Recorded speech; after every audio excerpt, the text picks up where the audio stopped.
Bienvenidos al Olivo de la Ciudad de México. Hoy es 5 de noviembre de 2016, 4 de Heshvan de 5777 en el calendario hebreo. Hoy toca ver la parashá Noaj, o referente a Noé, es la historia de Noé. La parashá Noaj, o la historia de Noé, que viene en el Bereshit o Génesis, capítulo 6, del 9 al capítulo 11 al 32. Adonai ordena a Noaj que construya el arca, una embarcación de tres niveles, en la que habitaría él y su familia durante el diluvio. Conforme a las instrucciones de Adonai, Noaj construyó el arca y la abordó junto a su esposa, sus tres hijos, Shem, Ham y Jafet, y sus respectivas esposas. Asimismo, prepararon el arca para llevar los animales que Adonai ordenó conforme a sus instrucciones, y provisión de alimentos para el viaje. En el 17º día del segundo mes comenzó a llover inusualmente sobre la tierra, así como brotaron grandes cantidades de agua desde las profundidades. Llovió sin parar durante 40 días y 40 noches, y todos los seres vivientes que estaban en la tierra se ahogaron, animales y seres humanos. Transcurrieron cerca de 6 meses, en tanto las aguas descendieron para que el arca quedara en tierra firme sobre el monte Ararat. Al 9º mes, Noaj envió un cuervo para comprobar si la tierra se había secado, pero el ave regresó sin señales. 7 días después, Noaj envió una paloma que regresó rápidamente porque no pudo hallar un lugar donde llegar. 7 días más envió de nuevo a la paloma, que esta vez regresó con una rama de olivo en el pico, lo que evidenciaba que las aguas ya habían bajado suficiente. En una tercera ocasión, 7 días después, la paloma ya no regresó, entendiéndose que la tierra ya era apta nuevamente para recibir a Noaj y su beit, es decir, su casa, sus hijos, toda su esposa y sus nueras, para empezar de nuevo. Luego de haber estado en el arca durante un año, Noaj y su familia salieron de ella conforme al mandato de Adonai. Enseguida, Noaj ofreció sacrificios de gratitud por la hazaña de sobrevivir y con ellos la humanidad. Y Adonai se complació de la gratitud de Noaj y prometió que nunca destruiría a la raza humana otra vez mediante un diluvio, dando como señal de esa promesa la aparición del arco iris como símbolo perpetuo de esa promesa. De Noaj y sus 3 hijos, la tierra volvió a poblarse y se fundan numerosas naciones. En ese entonces la humanidad hablaba una sola lengua o un idioma. Se cree que era el Lashon HaKodesh, es decir, la lengua o el idioma santo hebreo. Aunque es una teoría, pues es muy probable. Lamentablemente, la humanidad olvidó el diluvio como juicio de la maldad y se volvió a pervertir. Las naciones entonces, ya confederadas, acordaron construir una ciudad con una torre que llegase hasta el cielo. El criterio midrashico, es decir, histórico hebreo, expone que la rebelión en el corazón de la humanidad malvada reclamaba el cielo para disputarle al Creador su autoridad y juicio. Y en respuesta, Adonai confundió su lengua, provocando una súbita confusión que hizo dispersar a las naciones y deshecha la conspiración confederada con el propósito de la torre de Babel. Por ello la ciudad se llama Babel, que significa mezcla, entre otras cosas de lo que significa. Según porque allí Adonai mezcló los idiomas de la humanidad. De Noaj a Abraham se sucedieron 10 generaciones. Abraham habitó en Ur de los Caldeos, donde recibió el llamado, o la vocación de Adonai, que es lo que significa, pero este término es latino, el llamado de Adonai, renunciando a la idolatría poniendo su vida en Adonai, es decir, en manos de Adonai. Manos de Adonai. Correcto.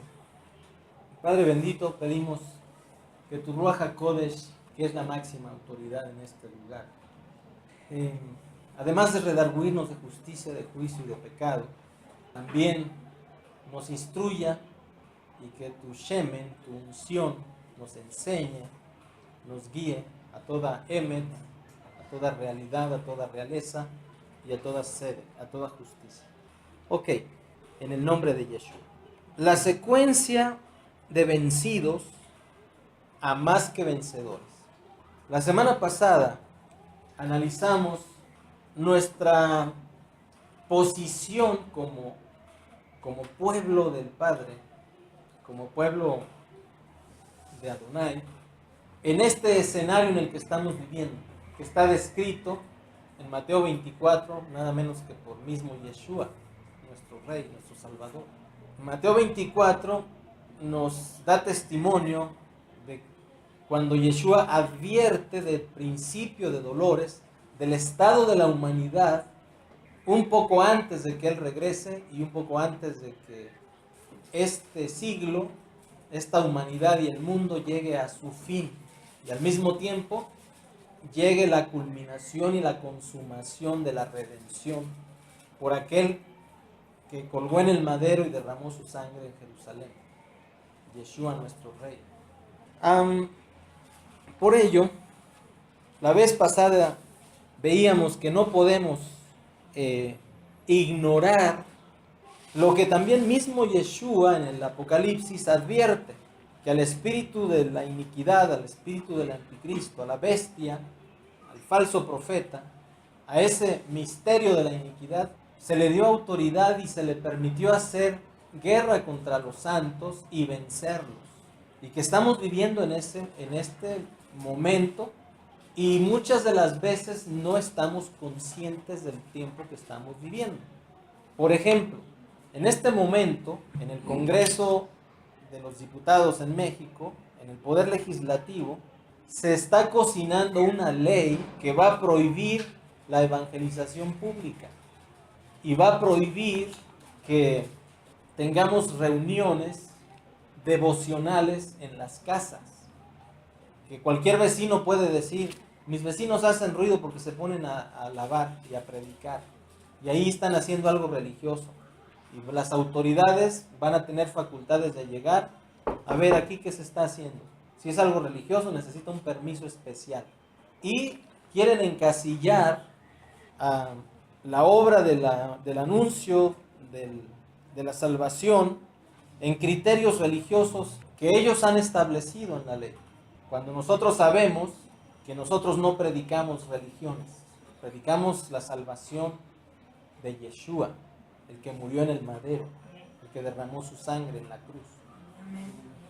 Sí. Entonces tenemos que estar avisados y atentos de esa situación, porque el enemigo ha tomado ventaja de nuestras divisiones y de nuestros caprichos sectarios.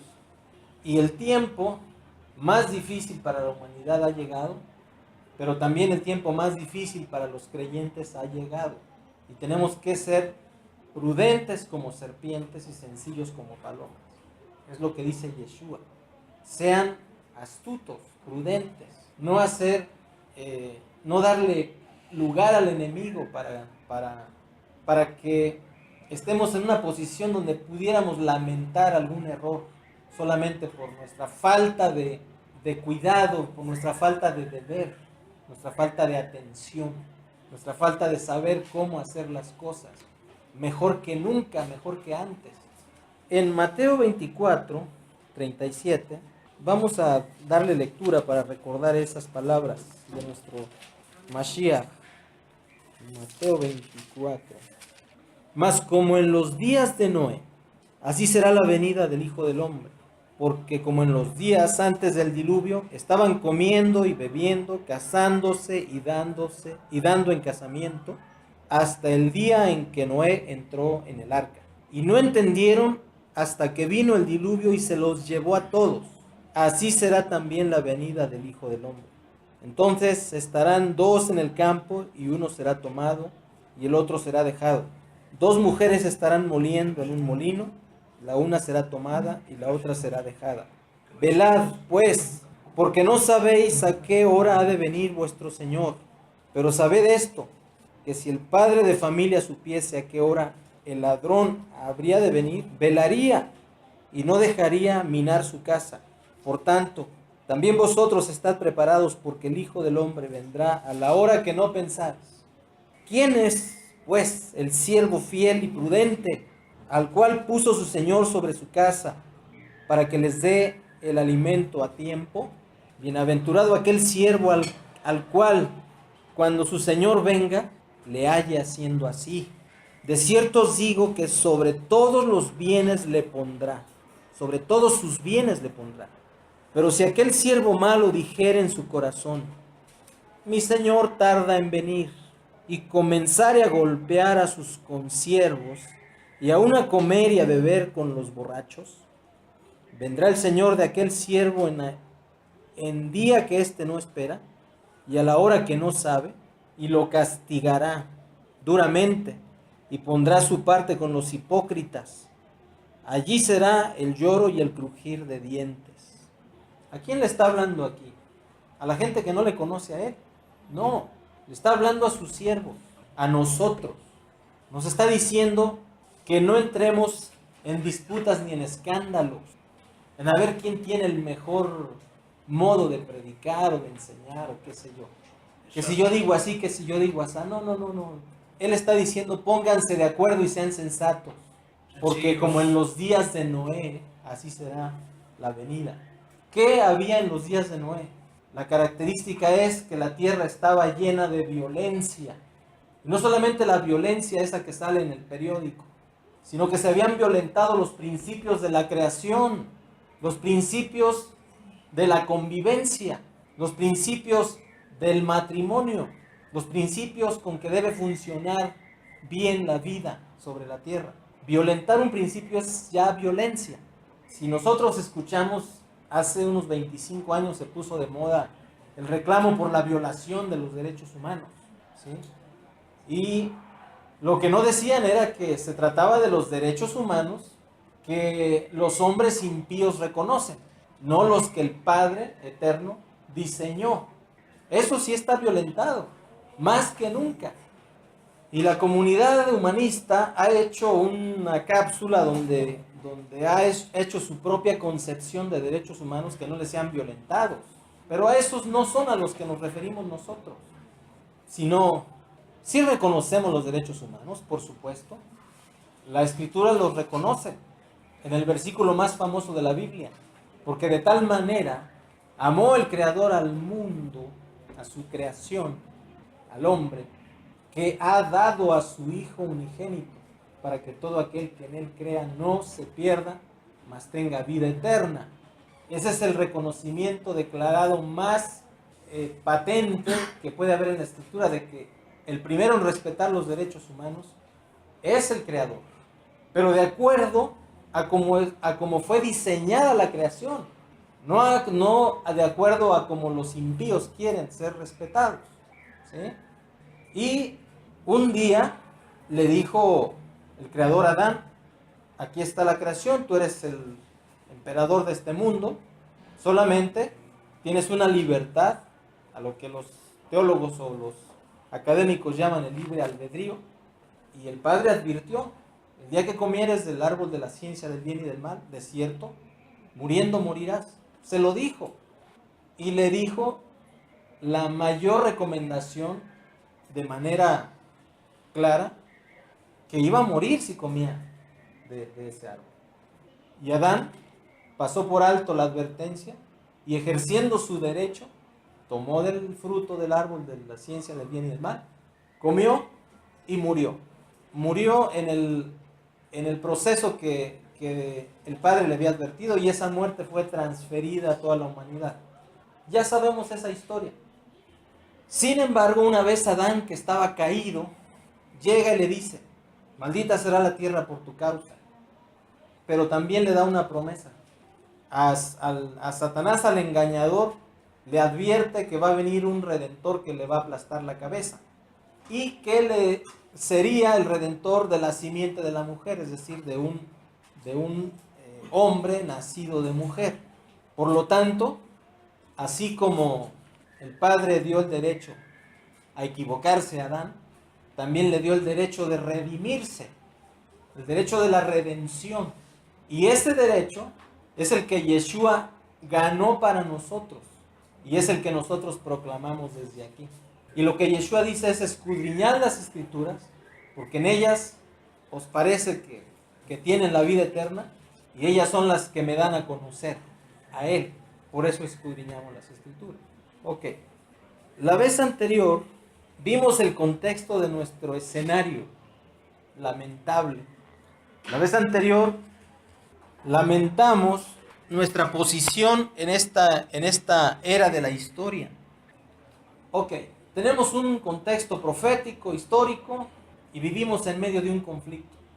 Nos hemos enterado que al anticristo y al espíritu de la iniquidad se le permitió vencer a los santos, como está escrito en Apocalipsis, escrito por Yohanan, pero dicho por Yeshua, porque el que dice eso es Yeshua. ¿Y cómo saldremos, cómo estaremos conscientes de esa derrota existencial temporal si ni siquiera la vemos, si ni siquiera la reconocemos? Yeshua lo dice 7 veces, o quizá más: ve de dónde has caído y arrepiéntete, cuando hace sus 7 advertencias en el libro de Apocalipsis, pero parece que hay más advertencias. Tenemos que estar conscientes que como santos redimidos, el sistema del antimashiach, del anticristo, gobierna el mundo. Lo dice de esta manera Yohanan, el que escribió el Evangelio. El mundo entero yace bajo el maligno. En medio de ese control político, religioso, económico, está el pueblo redimido, estamos nosotros. ¿Y ahora qué hacemos en medio de esta situación? Si para todo dependemos del dinero, que es el combustible social y económico, y lo controla Satanás. El Salmo 84, versículos 6 y 7, escúchenlo para que no nos distraigamos. Atravesando el valle de Bacá, el valle de lágrimas, que es la aflicción, depresión, ya lo vimos la vez anterior, lo cambian en fuente. ¿Qué es esa palabra fuente? Esa palabra es agradar en el hebreo. Lo pusieron en español como fuente porque es un agradar de dentro hacia afuera, como quien da una muestra de afecto muy profunda. Yeshua dijo: el que beba del agua que yo le daré, de su interior, ¿qué? Correrán ríos de agua viva. Ok, será una fuente de donde brote agua viva. Entonces, una cosa, entender nuestro escenario, en el escenario que estamos viviendo en este momento. Los santos redimidos, los que amamos a Yeshua hasta el tuétano, que no tenemos más propósito en la vida que Yeshua y su reino, hemos sido vencidos. La prueba está en que el sistema nos bloquea y se opone a todos los movimientos que debemos hacer, en todos los sentidos: religioso, político, económico, porque esa es la naturaleza del enemigo, y hay una lucha real que debemos entenderla, debemos comprenderla, amigos, ¿sí? Porque usted debe de enterarse que estamos vencidos. Se le dio autoridad a la bestia de luchar, de hacerle guerra a los santos y vencerlos. Y ese es el momento que estamos viviendo. Por eso es que están los negocios complicados, los trabajos complicados, los negocios que funcionaban bien incluso, pero de quien ya entendió la visión de Yeshua, se le empieza a complicar su escenario. Porque no se puede hacer la obra de Yeshua con los métodos de la religión. No se puede ir a la guerra con espadas de papel. Sí, hay una victoria prometida, por supuesto, y posicionalmente somos más que vencedores, porque Yeshua garantizó la victoria en el madero. Y esta es nuestra victoria, nuestra emuná. ¿De qué sirve que convirtamos gente si a quien le estamos engordando el caldo es al Vaticano o a las sectas? No solamente es predicar a Yeshua para que la gente se salve, también es que sean discípulos, porque Yeshua lo advirtió. Hacen prosélitos, recorren mar y tierra para ser un prosélito, y una vez hecho, le haces 2 veces más hijo del infierno que a vosotros. Eso a mí me da mucho miedo. Por supuesto, ¿quién no quiere que el mundo, o sea, que nuestros parientes, que nuestros amigos se conviertan a Yeshua? Pero no solamente es una prédica, una proclama, es ver que ese convertido también se convierte en un hijo, en un discípulo, en un ciudadano del reino y en un súbdito de Yeshua. Y que dé fruto y fruto para su honra. Vayan y hagan el ridículo a todas las naciones. Eso no fue el mandato. Vayan y hagan ciudadanos de Malhut, es decir, discípulos a todos los gentiles, a todas las naciones. Y el tiempo de los gentiles está dando un cierre generacional. Si ustedes se fijan, no es lo mismo ahorita el ámbito de la prédica, del anuncio de la redención, de la salvación, que como era hace 30 años. Ahora se han multiplicado los charlatanes, de todo tipo, judíos, cristianos, de todo absolutamente. Por eso tenemos que estar bien advertidos de saber la hora y el día y el suelo que estamos pisando antes de que regrese Yeshua y hacer su obra. Claro que sí, predicar a Yeshua, claro que sí, evangelizar, claro que sí, pero hacerlo bien, con fruto, no con la presunción de mi testimonio, porque yo les voy a dar mi testimonio, como dijo Matusalén la otra vez. Oigan, me dan 10 minutos para dar un testimonio. Sí, está bien. Pues hermanos, todo empezó cuando estaba yo en el kinder. No, mi testimonio es que yo antes era hijo de Satanás y ahora soy hijo de Elohim por la gracia de Yeshua. Y yo era uno de los chuecos, de los cojos, de los que estaban en la calle, andaban en la calle.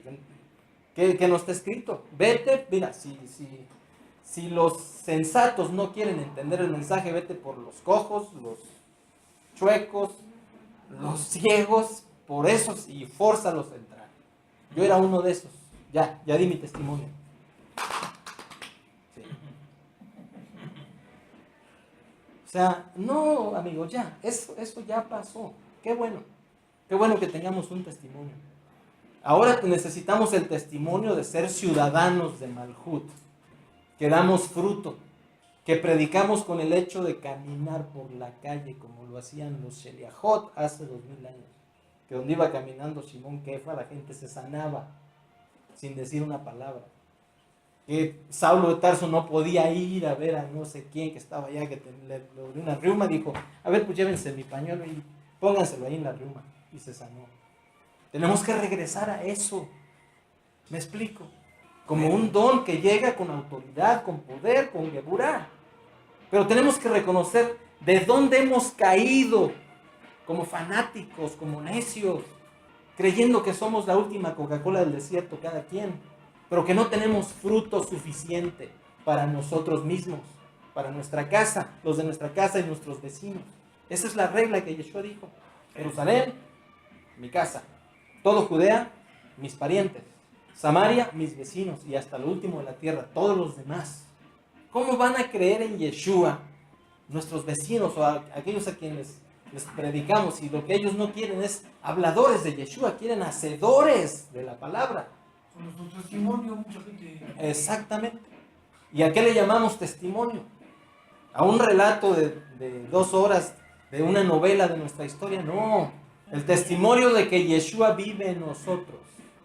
Atravesando el valle del Bajá, la aflicción, depresión, pobreza, escasez, atravesando el valle de lágrimas, lo cambian en fuente. Yeshua mandó quitar la piedra. A ver, oye, pero ya hiede, quiten la piedra. Y la quitaron. Lázaro, sal fuera. Y salió. Nosotros tenemos que quitar la piedra que nos hace heder, de soberbia, de arrogancia, de rencor, de amargura, de resentimientos, de ira, de contienda. disfrazada de vanidad, de orgullo, y todo eso disfrazado de una chapa religiosa. Luego dice, irán de poder en poder, verán al Eterno en Sión. Atravesando el valle de Bacá, el valle de lágrimas, de la aflicción, lo cambian en fuente. Fuente es agradar, ya lo vimos la vez anterior. O sea, ¿agradar a quién? ¿A los hombres? Agradarle a Él, agradarle al Padre, agradarle a Él. Primero, a Yeshua, agradarle a Él. Cuando yo empiezo a agradarle a Él, entonces el proceso del siguiente versículo del Salmo 20, el del Salmo 84, 7, es que tenemos un avance gradual. Por eso dice, irán de poder en poder. O sea, avanzamos un poquito y consolidamos eso poquito. Porque el que es fiel en lo poco, sobre mucho se le pondrá. Sobre más se le pondrá. Irán de poder en poder. Ok, ahora analicemos. ¿Qué es Sión? Ya vimos, Bacá es depresión, lamento, tristeza, luto. Y luego, fuente es agradar, manar. Pero luego dice, irán de poder en poder. Poder es geburá, es resplandor. Van a ir resplandeciendo, resplandeciendo, resplandeciendo. Por eso, como está escrito en los proverbios, mas la senda del justo es como la luz de la aurora que va en aumento hasta que el día es perfecto. Ok. Y luego dice, verán al Creador, verán a Elohim en Sión. ¿Y qué es Sión? En el hebreo Sión significa, tiene todas estas acepciones. Calcinar, aridez, desierto, árido, seco, sequedad, sequía. Columna monumental para guiar. Señal, monumento sólido. Capital permanente, inamovible, implacable. Guerra, contundente e irrenunciable. Eso significa Sión. Eso es Sión. O sea que verán al Creador calcinando como columna monumental para guiar, como señal, como un monumento sólido, como una columna sólida, como una capital permanente, inamovible, implacable, en guerra, contundente e irrenunciable. Eso es Yeshua en usted. Hasta que el mundo no vea ese testimonio de lo que está hablando él, no nuestro testimonio de lloriqueo, el testimonio de que en usted tiene consistencia de carácter. ¿Cuál? El carácter de Yeshua. Primero, el fruto del Ruach. Amor, gozo, paz para conmigo mismo. Amén. Paciencia, benignidad, bondad para con mi prójimo. Y fe, mansedumbre y templanza para con él. Y después de ahí, la personalidad y el carácter del que vive en mí. Si usted recibió a Yeshua, si usted recibió el nuevo nacimiento, eso tiene que ser notorio. Salmos 76, 1 y 2. Elohim es conocido en Judá. En Israel es grande su nombre. En Salem está su tabernáculo y su habitación en Sión. Salmos 76, 1 y 2. Usted quiere hablar de un testimonio. Yo quiero hablar de un testimonio. Queremos saber qué es el testimonio. Ese es el testimonio. Cuando los demás vean en usted que tiene una actitud de alabanza, que usted tiene una actitud de príncipe, porque es lo que significa Israel. Cuando usted mana shalom, mana paz, ministra Amén. paz, y cuando usted es una columna inamovible de carácter, del carácter de Yeshua. Por eso, Judá, según lo que dice el Salmo 76, ya sabemos que significa alabanza. Soy el pueblo de la alabanza. Israel es literalmente, él reinará. No está escrito que seríamos un pueblo de reyes y sacerdotes. Por eso nos llamamos Israel. El Israel de Yeshua. Y los reyes y sacerdotes, Israel tiene que ser un pueblo que inspira respeto a los demás. No por lo que dice, sino por lo que hacemos. Él gobernará. Israel, gobierno, sistema. Implica gobierno, implica sistema. Por eso estamos convocando a que en medio de este escenario, donde los santos han sido vencidos porque lo que prevalece es el sistema del enemigo, en la economía, en la política y en la religión, por eso estamos convocando a salir de ahí, como está escrito, salid de ella, pueblo mío. ¿Y qué? ¿A un vacío? No, a constituirnos en el testimonio del reino de Yeshua en la tierra. ¿Con qué? Pues con su sistema de él, no con los sistemitas religiosos, eclesiales que cada quien ha hecho. Por eso Yeshua dijo, vayan y escudriñen la escritura, porque ahí está el testimonio. Salem significa pacífico o pacífica, de donde está asociada la palabra shalom, que es bienestar y bendición y paz. Sión es también guerra. Allí quebró las saetas del arco, el escudo, la espada y las armas de guerra. Eso está en el Salmo 76, versículo 3. Ese es el resultado de nuestra gradual victoria sobre esa derrota que hemos venido enfrentando durante estos últimos años. Ahí está el testimonio. Quebró las saetas del arco, el escudo, la espada y las armas de guerra del enemigo. Nuestro llamado es a levantarnos de esa situación, pero tiene que ver otra vez la voluntad. Saulo, en su comentario de la Torá, en Romanos 12:1, habla de la sujeción de la carne.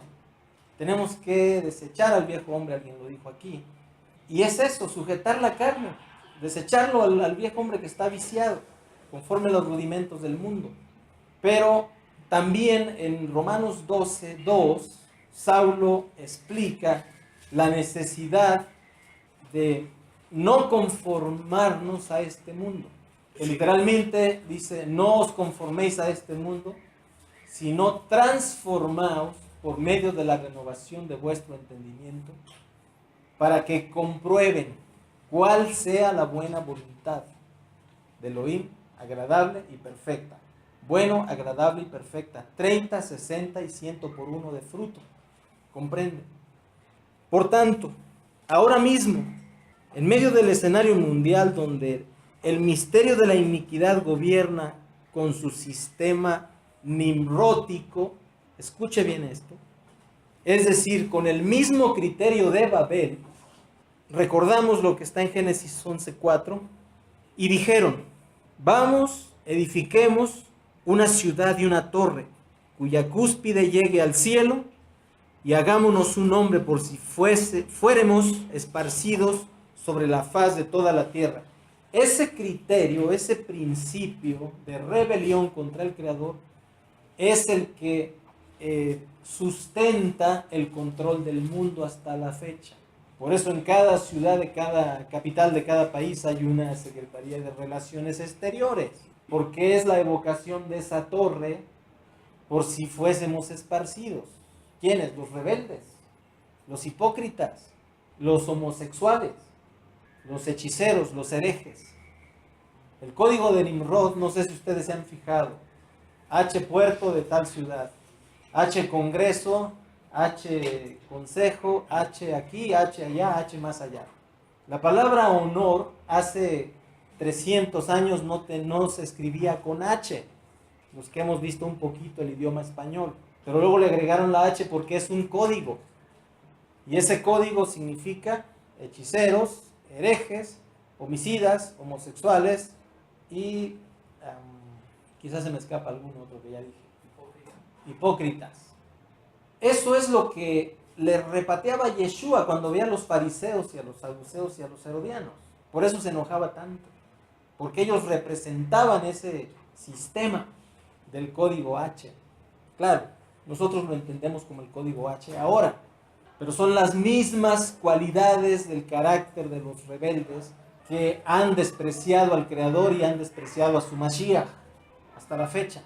Ellos gobiernan el mundo porque tienen esa concesión temporal mientras Yeshua regresa. Lo que Yeshua rechazó fue lo mismo que le ofreció el reptil, Satanás, a Nimrod. La diferencia es que Nimrod sí aceptó. Y el nombre Nimrod es un código que significa el que adquirió poder por dejarse profanar. Ustedes han oído de la tentación de Yeshua en el desierto, ¿verdad? Y qué bueno que lo han leído en español, porque lo hace más discreta la tentación. Pero en arameo, ¿ustedes qué creen que significa Todo esto te daré si postrado me adorares. Mejor se los dejo de tarea. Yeshua fue tentado en el desierto por Satanás. Y hay un mito que han dejado correr, incluso los teólogos, no sé quién, de que los ángeles no tienen sexo. Pero el libro de Génesis revela que sí, pueden tener relaciones sexuales, porque engendraron a los nefilim y de las mujeres, los ángeles caídos. Y Satanás es un ángel caído, que por cierto es reptil. Y lo denunció Juan el Bautista, Juan el Zambutidor y también Yeshua. Les dijo generación de reptiles. O sea que hay un gen reptil metido en la religión, en la política y en la economía. En este momento, cuando Yeshua fue tentado, te doy todos los reinos del mundo si postrado me adorares. A lo cual Nimrod evidentemente sí accedió y por eso se le dio el poder político del mundo. Por eso está escrito que Yeshua fue tentado en todo y por eso puede compadecerse de los seres humanos que quieren su compasión. Babilonia la Grande, la cual mismo Yeshua denunció en el Apocalipsis, controla, ya lo hemos dicho, la economía, la política, la religión. Para que sepa usted, para que esté enterado, cuando tenga usted la oportunidad de asociarse de manera irregular, de manera extraña, con estos tres ámbitos, que los quitaremos del mundo para que no sufran. De otra manera, ¿cómo damos testimonio? No te pido que los quites del mundo, sino que los guardes del mal. Escucha, Israel, el Señor, nuestro Creador es uno. Él es uno. El Señor, nuestro Creador es uno. Uno es. Y Yeshua le dedicó un capítulo en Juan 16. Te pido que ellos sean ejad, que tengan unanimidad, así como tú y yo somos uno. Babilonia la Grande, la cual mismo Yeshua denunció en el Apocalipsis, controla la economía, la política y la religión. Para que usted sepa lo que hace cuando se le presenta la oportunidad de asociarse con estas cosas que están en el mundo. O sea, que ya no voy a tener ninguna interacción con ellos. Sí, pero siempre teniendo y guardando el debido límite de que nosotros no pactamos con la religión, nosotros no pactamos con el sistema económico perverso, ni pactamos con el sistema político perverso, porque estos tres fueron los que crucificaron a Yeshua y creyeron que eliminaban así al enemigo, a su enemigo, cuando Yeshua se levantó al tercer día de la tumba. Y estos ladrones, porque el ladrón no viene sino para hurtar, matar y destruir, no se esperaban la resurrección de Yeshua. Y en la resurrección de Yeshua está nuestra promesa, está nuestra esperanza y está nuestro sistema, que no puede pactar con el otro sistema de ninguna manera. Darle su lugar sí, porque está escrito también. Respeten las instituciones, correcto. Este es el símbolo de Huitzilopochtli, el que está aquí a mitad del zócalo. Y están todos los demás símbolos. ¿Qué les debemos? Respeto, porque está escrito. Incluso oramos por los que están en el gobierno, que les vaya bien. Por cierto, ayer hice la oración más extraña que me pude haber imaginado. A la hora que estaba yo pidiendo por construir este bosquejo, el Ruach me guía a orar de esta manera. Padre, te pido por tu pueblo en Estados Unidos. O sea, eso a mí no se me había ocurrido nunca, ni nunca pensé que se me hubiera ocurrido algún día. Padre, que el presidente que elijan allá, o que pongan allá, o que tú lo pongas, que sea el menos peor para tu pueblo. Misericordia para tu pueblo que está ahí, aunque sean poquitos. Y que se salven los que se tengan que salvar. Porque lo que se está anunciando por los dos lados, sea quien sea, es un juicio terrible para esa nación. Y yo, sin querer, como no queriendo, el Ruach me guió a pedir, Padre, que el presidente de Estados Unidos sea el menos peor, el menos malo, y que tu pueblo sea resguardado. A pesar de que yo ni me acordaba que en Estados Unidos puede haber pueblo, judíos y cristianos, el Padre. Pero el Ruach sí sabe. La promesa es acerca de nosotros. Irán de poder en poder. Eso tiene que ser cierto, ciertísimo, porque no hay otra forma de sobrevivir en medio de este sistema. Irán de poder en poder. Habla de un avance gradual del valle de lágrimas, de la aflicción, de la depresión, del fracaso, a cambiarlo en fuente. Es decir, de ahí de donde estoy voy a agradar a mi rey. Y eso me va a fortalecer. Eso va a fortalecer al pueblo. Porque la promesa sigue vigente. A pesar de que hemos sido vencidos como una civilización redimida en la tierra, porque el mundo lo controla el anticristo, el espíritu del anticristo. A pesar de eso, hay una promesa todavía. Ellos le han vencido, refiriéndose a nosotros, por medio de la sangre del Cordero y de la palabra del testimonio de ellos, y menospreciaron sus vidas hasta la muerte. ¿De qué nos habla esto? De un orden de prioridades, amigos.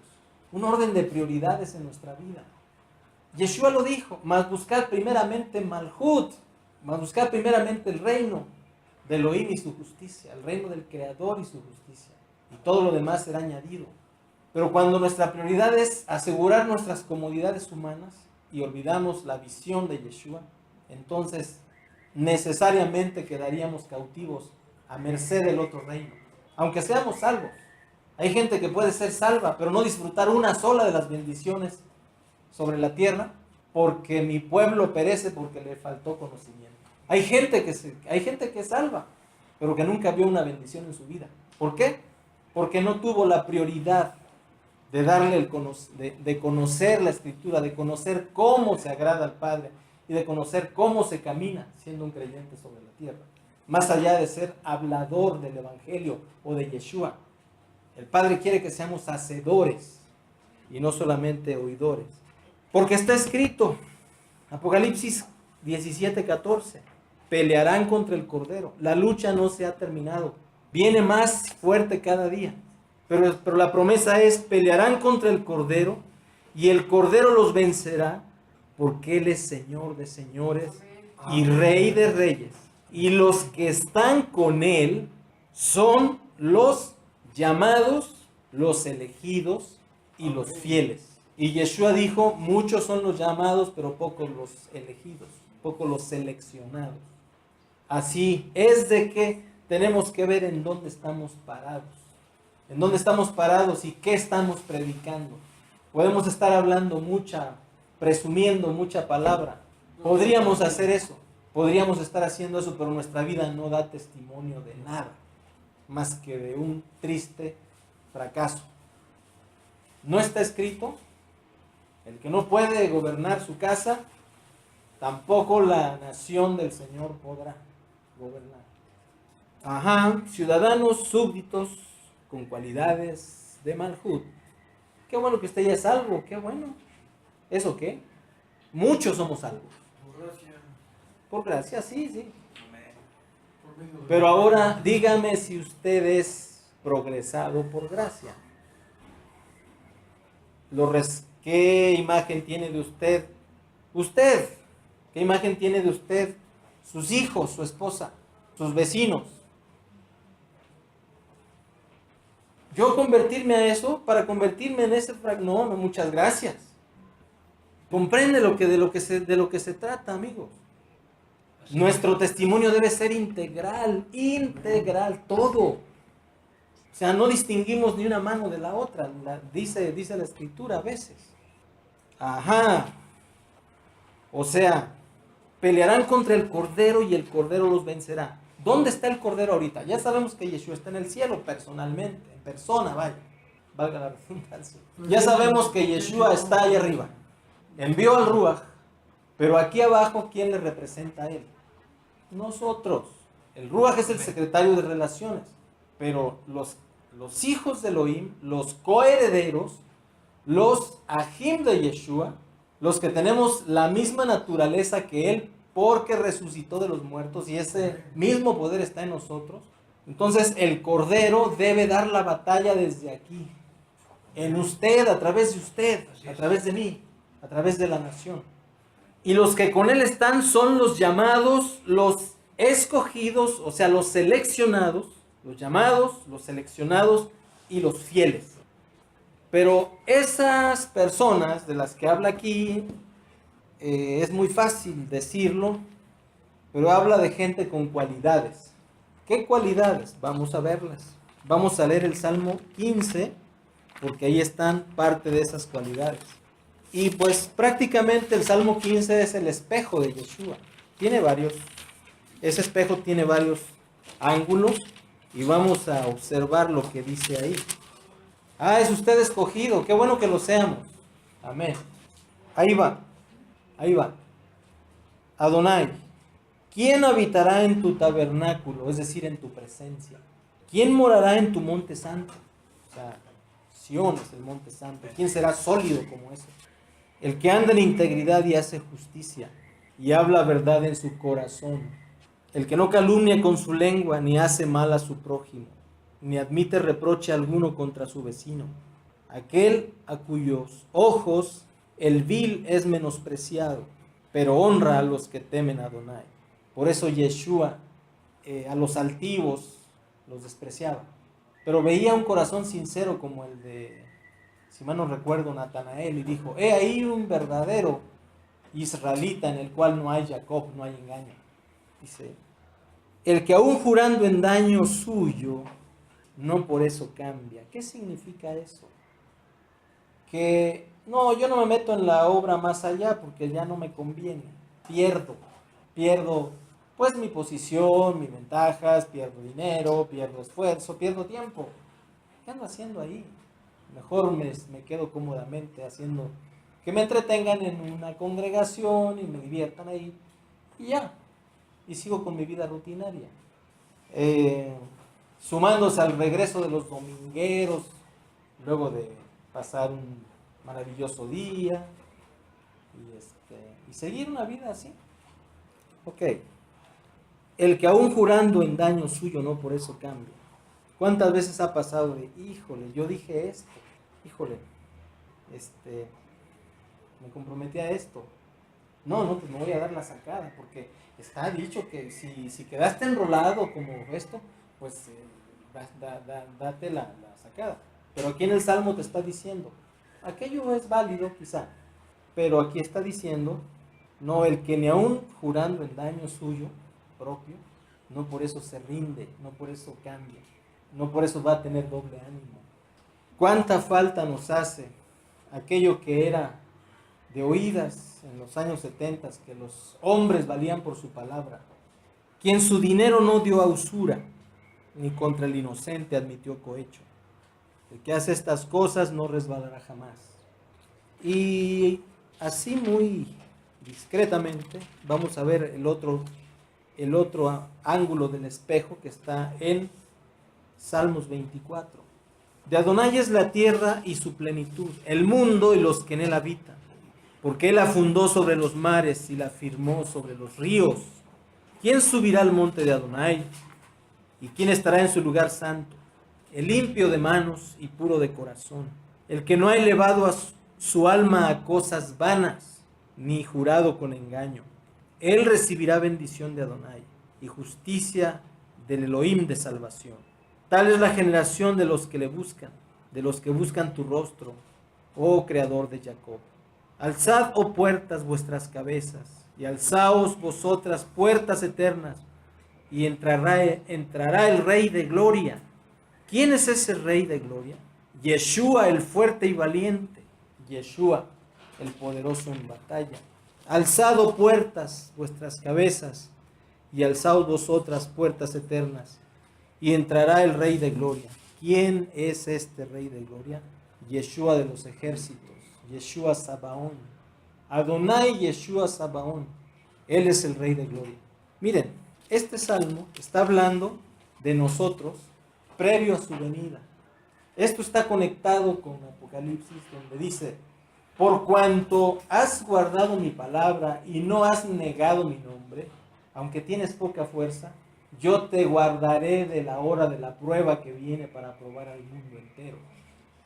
Y aquí está qué carácter tienen esos seres a quienes les está diciendo, esos hijos a quienes les está diciendo, esos súbditos, esos ciudadanos. el limpio de manos y puro de corazón, el que no ha elevado su alma a cosas vanas, o sea, el que no anda perdiendo el tiempo en tonterías y haciendo berrinches a lo tonto, y el que no ha jurado con engaño.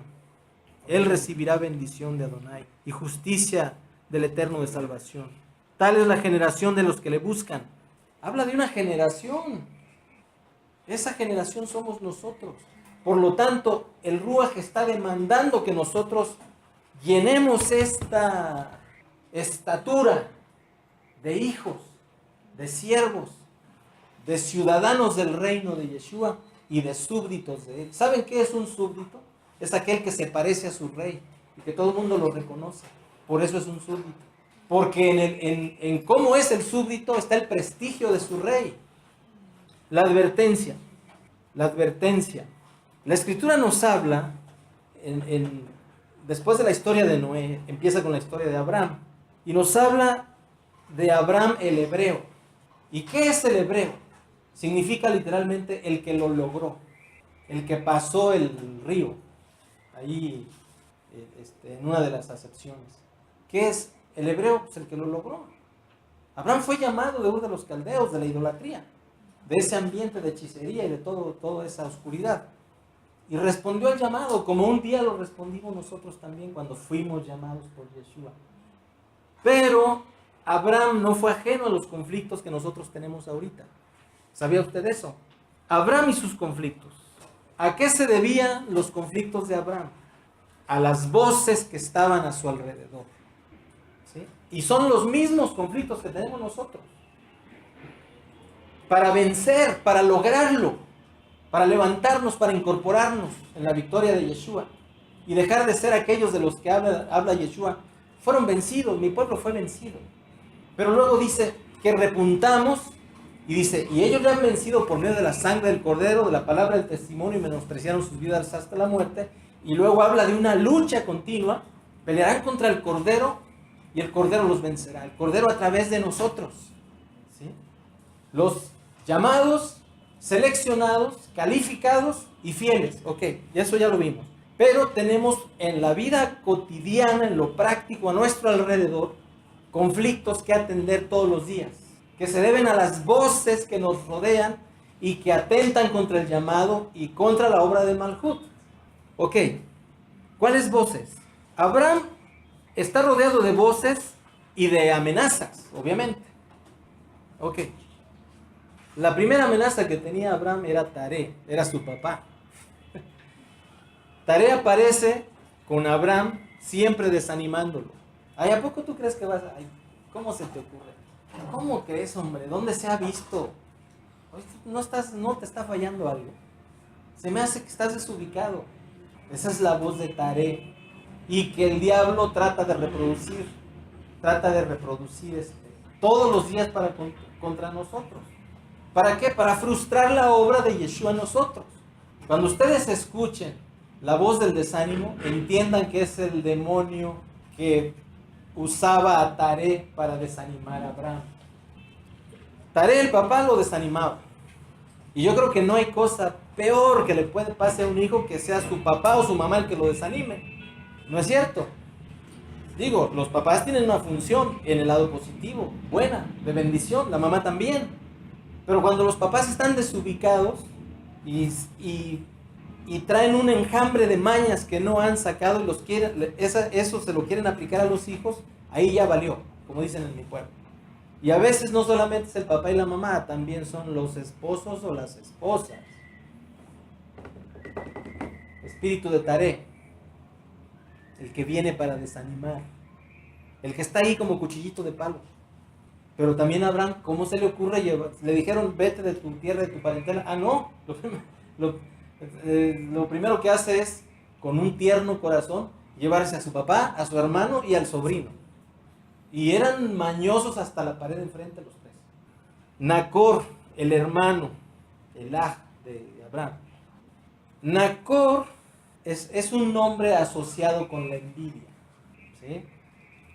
Por eso los descendientes de Nacor llegaron a ser los que se mestizaron con los hebreos y forman el pueblo samaritano.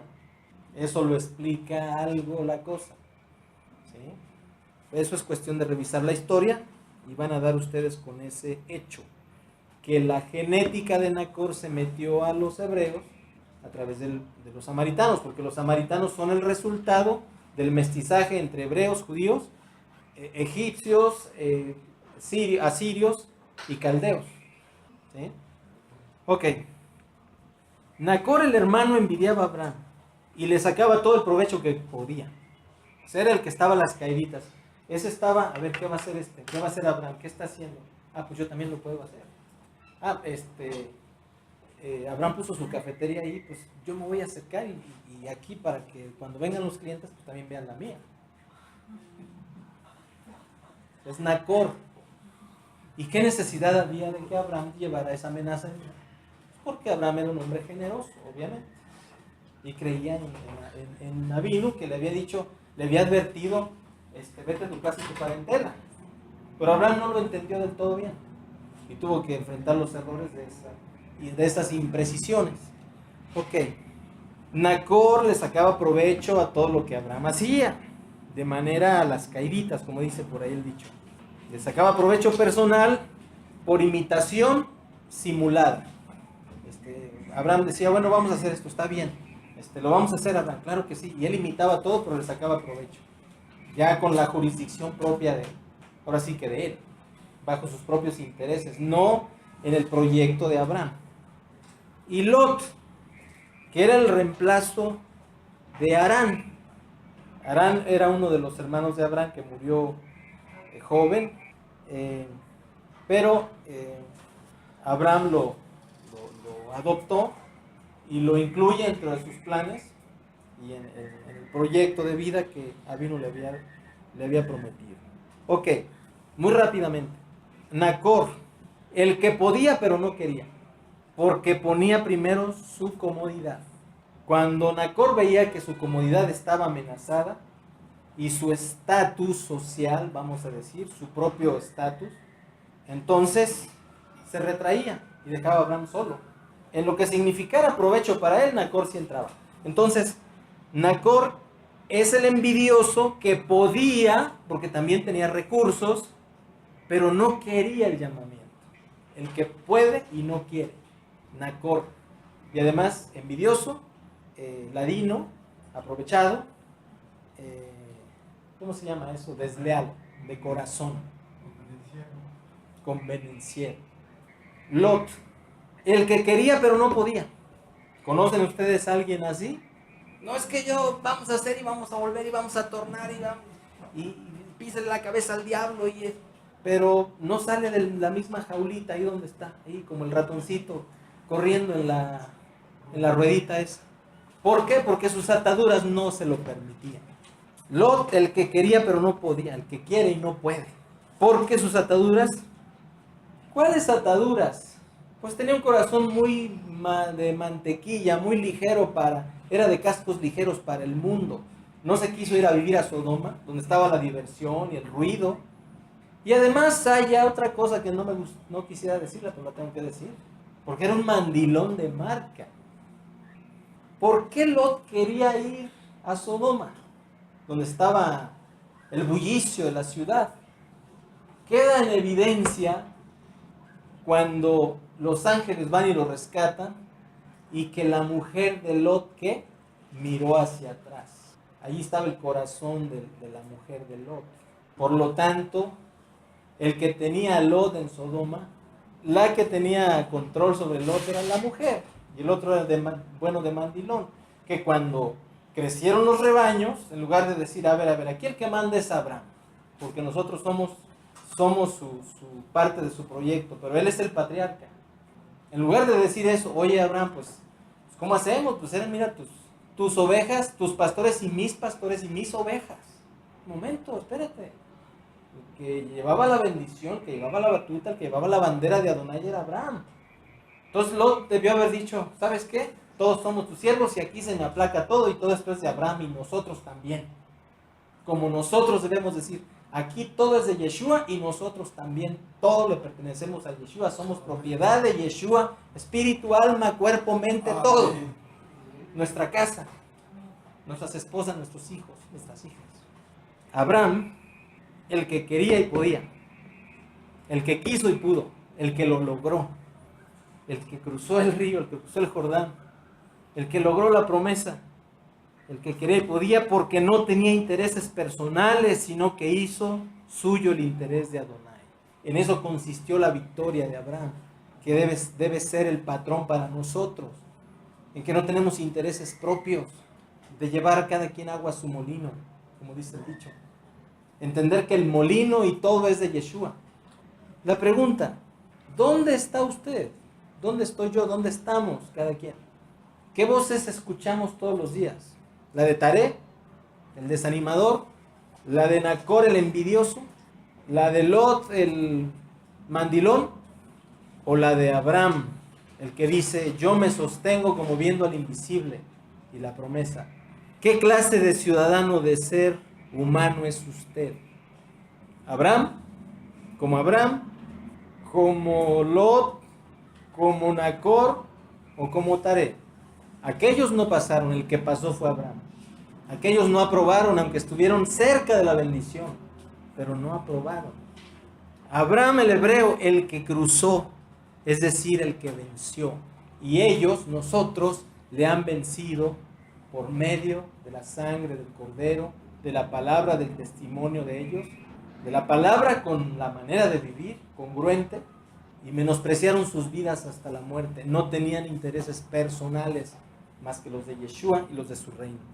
Pelearán contra el Cordero y el Cordero los vencerá, porque Él es Señor de señores y Rey de reyes. Y los que con Él están, usted y yo, somos los llamados, los seleccionados, o sea, los calificados y los fieles. Shavua Tov. Shavua Tov. Y gracias por su paciencia. Gracias por su paciencia.